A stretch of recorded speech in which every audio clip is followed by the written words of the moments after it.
right, and pay I don't know who you're supposed to pay. That's something like $2,000. Yeah, $2,000 for 3 nights. That's an expensive hotel. Well, there are things that are included in it because, like, somebody was telling me this today, earlier today, that the $2,000 isn't just for the hotel room. They didn't realize how ironic they were being when they were explaining to me that you have to pay for security too. Right. So you have security guards on the floor where the people who are isolated are, and then you have security guards down in the lobby. Of course, I still don't think that comes to $2,000, and I'm wondering, okay, are they giving you meals or whatever? And this is not well. Yeah, food's included. Is food included? Yep. But it has to be their food. You can't order out, I don't think. Really? It's what they bring you. They have an arrangement with the kitchen or the cafe or the establishment within most hotels have, they'll have a bar or they'll have my wife and I just spent a night at the Sandman off Hunt Club, which is a great hotel, by the way, giving you a little plug. They have a bar or a restaurant, something like that, called The Chop.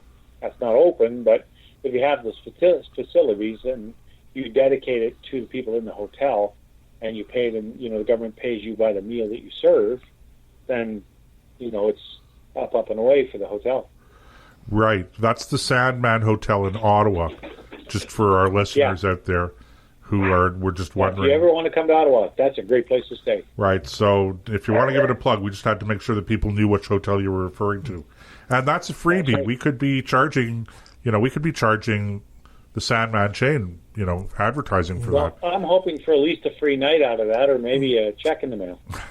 Now, I understand the government, their intent is to discourage people from traveling, going back and forth. So I understand that, but rather than just imposing something on the spur of the moment, why could they have not said, as of this date, if you decide to go down south and come back, we are going to give you a surcharge, like a $500 surcharge to come back into the country or something, to discourage you, but not to penalize you that severely.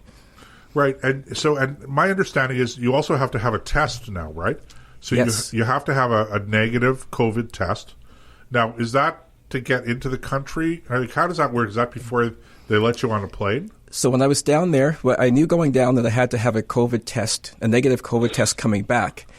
Now, it's a good thing. A Canadian friend of mine sent me a text. The day I went to get my COVID test was a Wednesday, and you have to take the test within 72 hours or 3 days of your departure from the States back to Canada.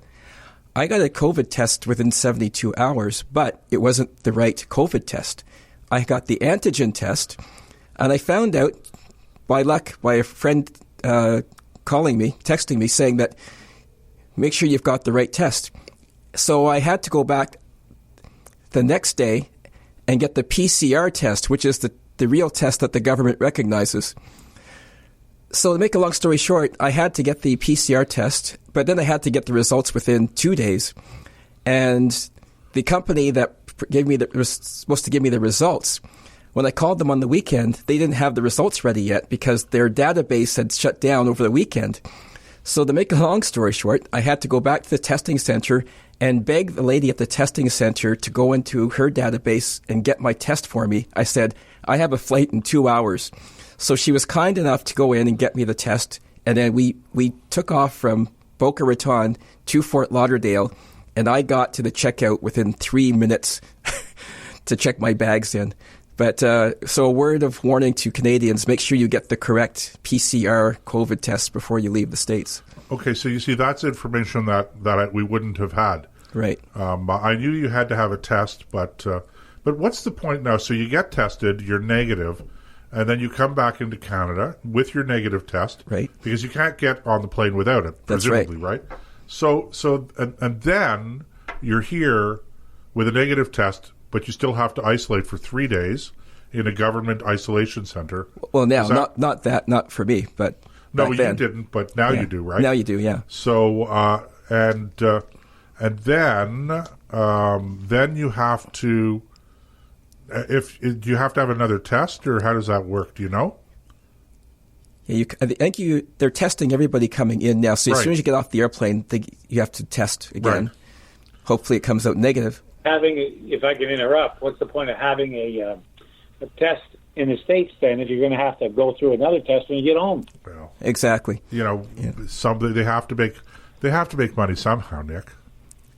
I guess their excuse would be that we want to make sure that you're not bringing COVID into the country in the first place. But within those 3 days, you could have gotten COVID. So, for crying out loud! Right. So you make somebody go through the expense, and I heard you, Joseph. I get it. You make somebody go through all those hoops down there, get a negative test, get on an airplane, fly back, take another test, which costs the Canadian taxpayer money because tests are not free. And then if the results come back clean, you can go on your merry way. If they don't... But you still have to quarantine. You still have to quarantine. No, but this is dope. But you see, Nick, now even if it comes back clean? Yeah. Yep. This is... So that's the insanity of this, okay? So, you see, we were talking here nice and calmly, and we were just talking about the program, but I knew that we were going to light a fuse, okay, and there was going to be a blow-up, because here's the thing. So you isolated the government facility for 3 days. Mm-hmm. You've tested negative before you got on the plane. You've tested negative when you got off the plane, and as I say, you've done the isolation. Now you still have to go and finish your self-isolation the full 14 days, or it would be 11 days now, wherever you were going to do that anyway. Right. Okay, so what's the point of all of this? It's to my mind, it's like clutching at straws. It's the government wanting to do something. We have to do something, so we're just going to do something. Right. Exactly. What's the plural of something is some things. So we're going to do some things here, and charge you for it as well, right? So I know what I do. I'd make sure I have 2 pieces of luggage, one for me and one for the mountain climbing gear. I'm going to use scale down the side of the motel and get the heck out of there if they think they're going to keep me in there for that long. Unless it's the Sandman Hotel in Ottawa. In which case you'll be luxuriating. Okay. I might stay there for a while there, yeah. Yeah, you'll be luxuriating. Well, I won't use the scaling rope. I'll use the scaling ladder, so I can come back to the hotel when I'm done running around town. So Chris, you were in Boca Raton, right? That's right. Now, where is Boca Raton in relation to, in the state? Oh, my geography is terrible. But now I know it's 1 hour north of Miami. Because I had a friend who drove us down to Miami. Yeah, so did you get to the beach at all? Yeah, I did. Yeah. Were people honoring, were people wearing masks at the beach?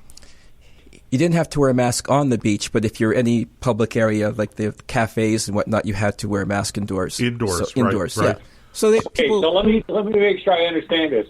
Boca Raton in Miami, beaches by the mile. You've got women in bikinis on the beach. You've got guys in swim trunks on the beach. And when they want to go and get a drink, they have to put a mask on. That's more clothing than they use to cover the rest of their body with. Nick, you're not supposed to be watching those videos of college girls gone wild. Oh, come on, guys.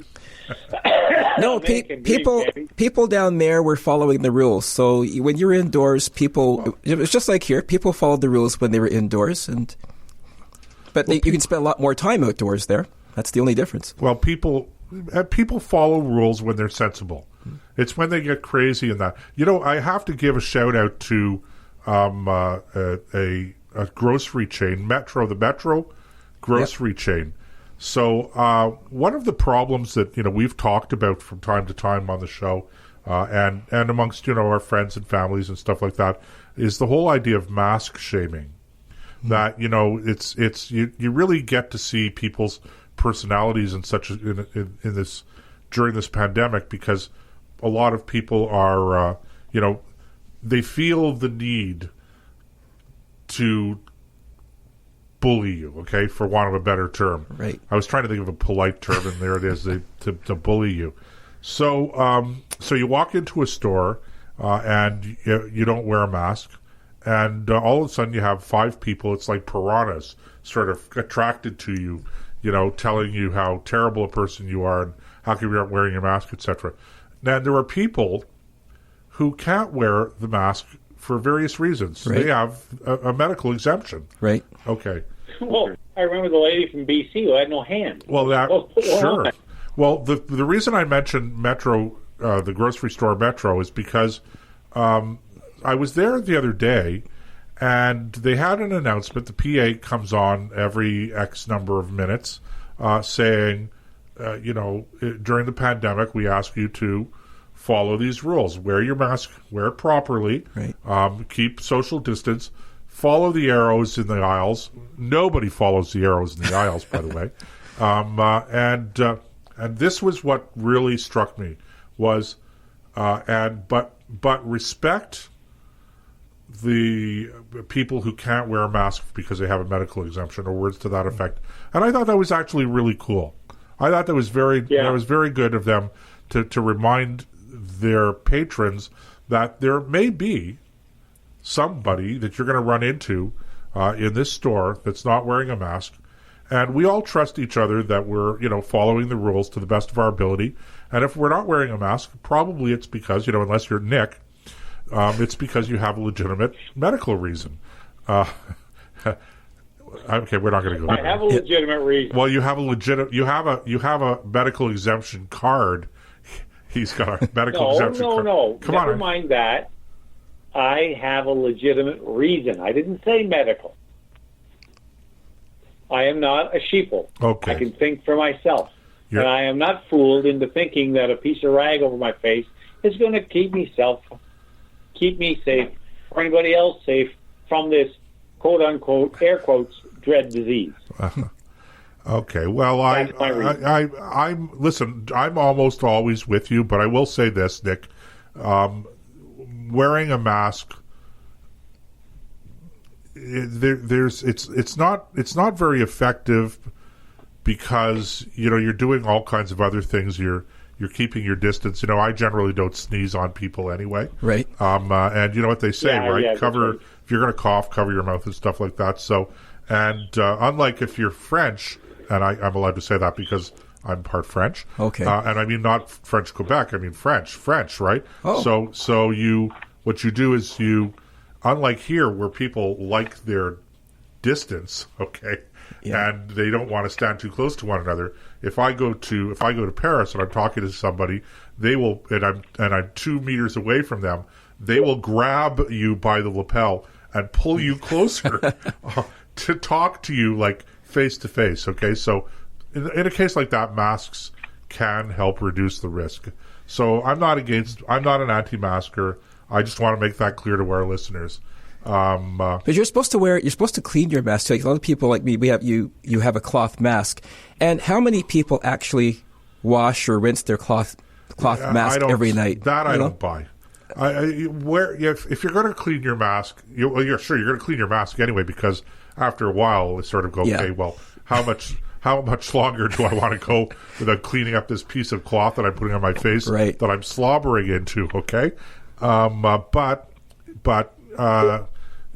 cleaning your mask so that the virus is no longer present is useless, because the virus is not going to live in your dirty mask for 4 days or 5 days or whatever. So yeah, by all means clean it, because that's the civilized thing to do. Right. I don't think it's necessary medically, to be honest with you. Nick, you're awful quiet out there. Usually you're jumping in a lot more ferociously. Well, we have a guest, and I want to make sure he gets a share of the airtime. Oh, thank you very much. I appreciate that. You're welcome. It's always neat to have a guest, and I don't want to scare him off. But I defended mask wearing, Nick. Like, I'm surprised that... Yes, you did. And believe me, I'm just gathering my breath for the response. But I've never seen a confrontation in the store yet. I've yet to see that. I have seen several confrontations. But not since Nick has been out on the farm. If you ever run into somebody who wants to give you some grief, there's a very short, and I think probably, and I haven't had a chance to use this, but if I was ever in the right mood and in the right circumstance, all you have to do is look at them and say, "I'm sorry, did I make the mistake of speaking to you?" because I don't care what your opinion is. Nick,